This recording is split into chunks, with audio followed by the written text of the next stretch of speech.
Hello everyone, so in this video, I'm going to be comparing Apple Passwords versus 1Password.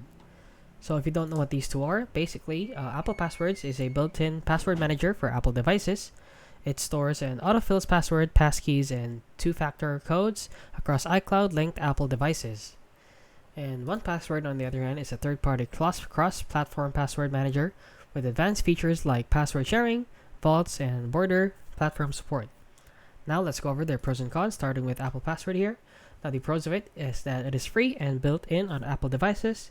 It has seamless iCloud sync and easy autofill and two-factor integration. Now the cons of it is that it only works well within Apple ecosystem, or it only works in Apple ecosystem, and it has no advanced team features or vault sharing, and it is limited in customization. Now let's go over the pros and cons of 1Password here. So it works on all platforms on iOS, Android, and Windows and Mac. It has vaults for organizing or sharing passwords, and has strong security features. Now the cons of it is that you will need to have a subscription, and it has slightly more setup for casual users. So which one is right for you? So you should choose Apple Passwords if you're fully in the Apple ecosystem and want something simple and free, and choose 1Password if you need a cross-platform feature-rich solution for families, teams, or advanced password management. And that is basically it. So if you found this video helpful, please consider liking and subscribing.